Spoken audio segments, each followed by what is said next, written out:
Bismillahirrahmanirrahim. Allahumma sholli wa sallim ala Sayyidina Muhammad wa ala ali Sayyidina Muhammad. Sobat Ababil Channel yang dirahmati Allah, iblis, setan, dan jin kafir ketiganya memiliki peran dominan dalam proses kehancuran bumi,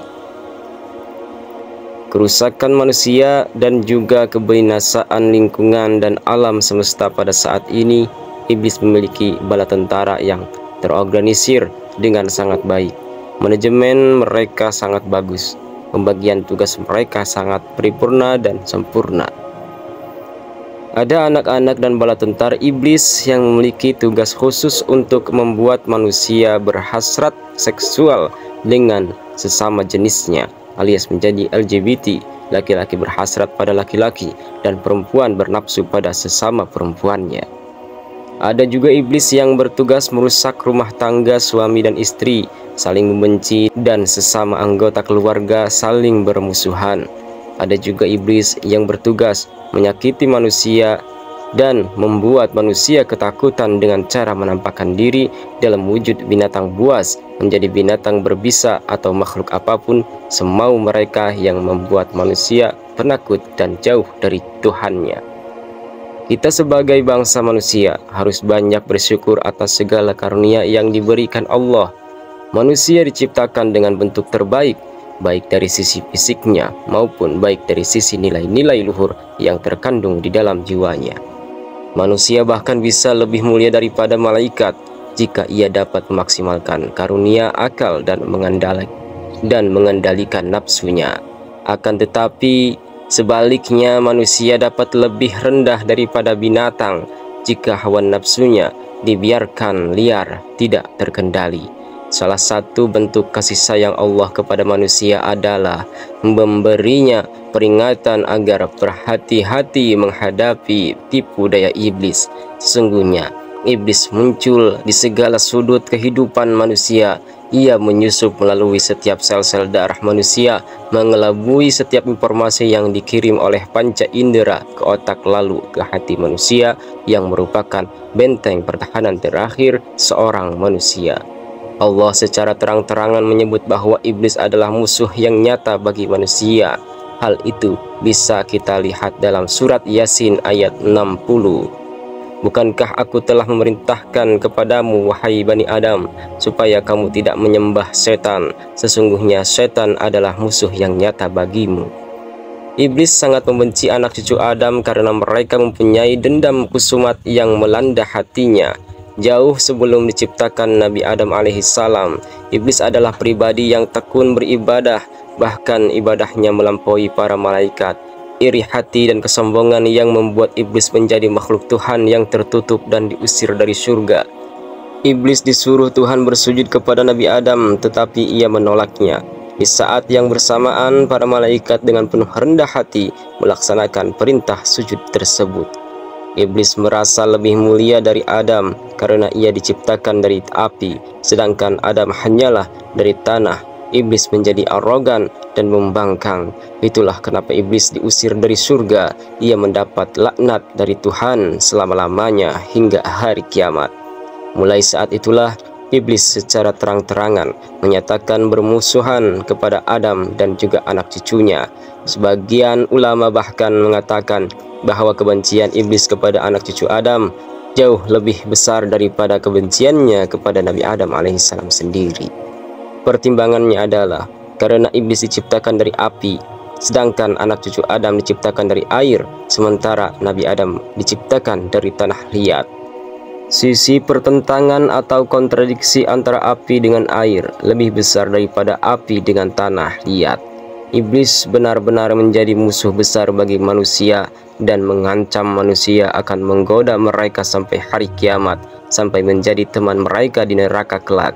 Hal itu sudah disampaikan di dalam Al-Quran surat A'raf ayat 16 dan 17, yang artinya iblis menjawab, karena engkau telah menghukum saya tersesat, saya benar-benar akan menghalang-halangi mereka dari jalan engkau yang lurus. Kemudian saya akan mendatangi mereka dari muka dan dari belakang mereka, dari kanan dan dari kiri mereka. dan engkau tidak akan mendapati kebanyakan mereka bersyukur atau taat. Lalu siapakah keturunan dan prajurit iblis beserta apa tugas-tugas mereka? Seorang pakar tafsir terkemuka menyebutkan bahwa iblis memiliki keturunan dan prajurit yang terstruktur dengan sangat rapi. Mereka bekerja sesuai dengan bidangnya masing-masing, sesuai dengan profesi mereka masing-masing. Berikut ini adalah nama-nama dari anak keturunan iblis beserta tentara-tentara iblis dan juga tugas-tugas mereka. Yang pertama, Lakis. Lakis adalah putri iblis. Ia mengajari wanita-wanita kaum Lot bagaimana mereka menjadi seorang lesbian. Mereka menjadi lesbian setelah para pria disibukkan dengan pria di antara mereka, atau dalam artian pria menyukai pria.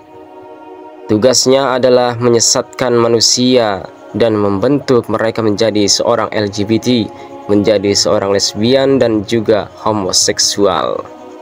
Amrih, tugasnya adalah menggoda manusia supaya lalai dari waktu untuk melakukan kewajibannya. Manusia dibuat lalai dari kewajiban-kewajiban ibadahnya, lalai untuk mengerjakan sholat, lalai untuk berpuasa wajib, lalai untuk mengingat Allah, lalai dari mengerjakan kewajiban mereka di tempat kerja mereka, disibukkan dengan aktivitas yang melenakan mereka sehingga lupa dengan kewajiban dan prioritas mereka yang utama. Affaf, tugasnya adalah menyakiti manusia dan menakut-nakuti mereka dengan cara menjelma menjadi binatang.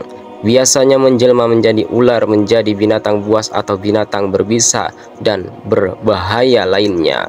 Ia juga bisa menjelma menjadi apapun yang mereka inginkan, sehingga manusia menjadi ketakutan, menjadi penakut, membuat manusia menjadi lupa bahwa Allah adalah Tuhan yang Maha melindungi manusia dari apapun yang membuat mereka takut, khawatir, ketakutan, dan lain sebagainya.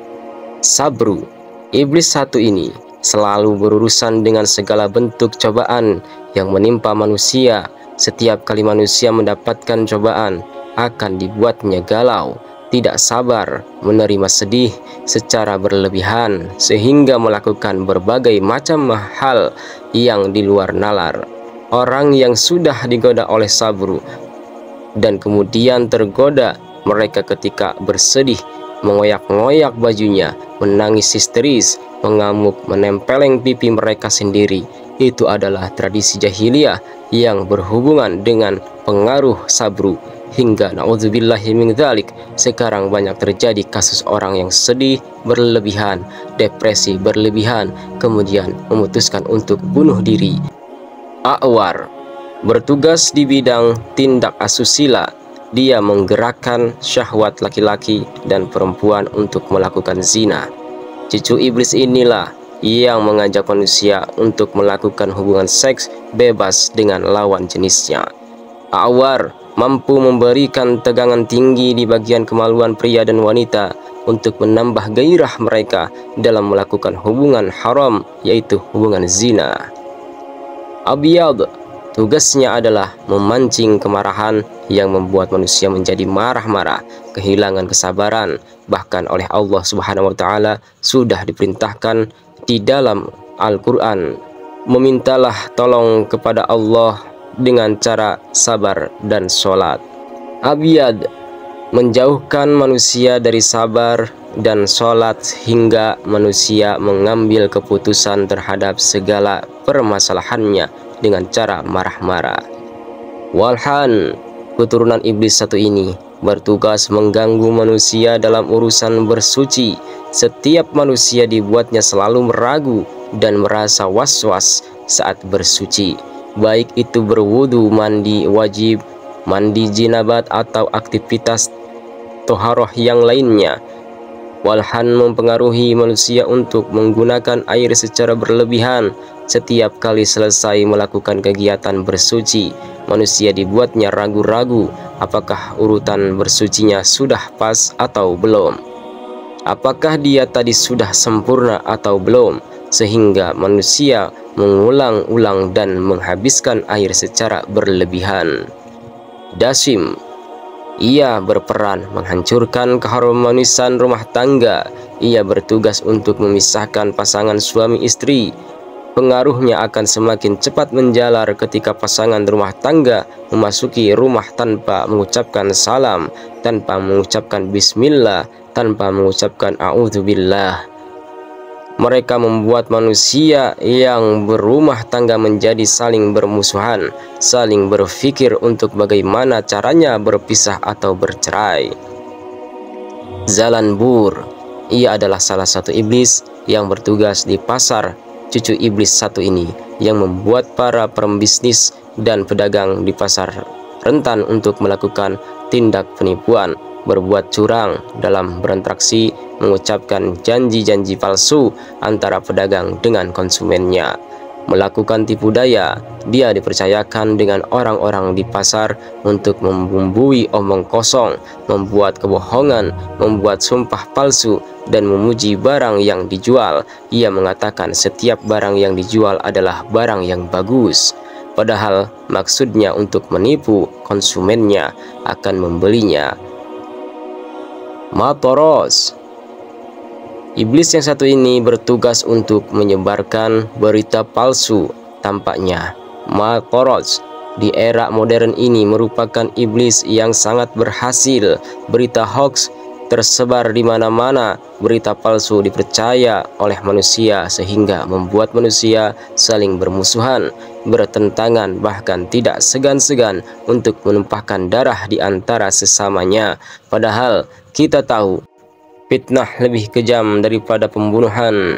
Miklas. Miklas adalah anak cucu iblis dan bala tentaranya yang berfungsi untuk mengajak manusia melakukan perjudian, yang membumbui masalah di dalam sebuah perjudian yang kemudian mengakibatkan orang-orang berjudi saling bermusuhan, timbul kebencian, kemudian terciptalah kehancuran di antara sesama penjudi. Itu adalah tugas-tugas dari Miklas. Ihar.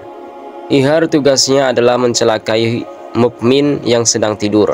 Orang-orang Islam dicelakai dalam tidur, mereka dibuat penyakitan semacam ketindihan, merasa sakit di seluruh badan, dijatuhkan dari tempat tidur, ditutup hidungnya, ataupun dibuat mimpi basah dengan sosok manusia yang bukan haknya. Itu adalah tugas dari ihar. Kemudian Khanzab. Khanzab adalah salah satu para tentara iblis yang secara khusus mengganggu sholat manusia. Anak cucu Adam dibuatnya malas sholat, melanggar aturan sholat, melakukan hal-hal yang dapat membatalkan sholat, tidak khusyuk saat sholat, dan lain-lain sebagainya. Masih banyak lagi beberapa tentara iblis yang bertugas membawa misi besar penyesatan terhadap manusia secara massal. Menurut satu riwayat, setiap hari iblis bisa melahirkan anak dengan jumlah besar sesuka dia. Setiap prajurit yang berhasil menyesatkan manusia dijanjikan iblis mendapatkan mahkota yang tinggi, sebagaimana disebutkan dalam hadis riwayat Ibnu Hibban. Godaan iblis tidak hanya kepada orang awam, tidak hanya terhadap ahli maksiat, akan tetapi juga menyerang orang-orang soleh, menyerang para ulama, bahkan berpikir keras menyerang para orang-orang soleh dan orang-orang alim. Setinggi apapun kualitas ibadah dan keilmuan manusia, iblis akan terus berusaha menyesatkannya selama manusia masih hidup. Wallahu a'lam bishawab. Assalamualaikum warahmatullahi wabarakatuh.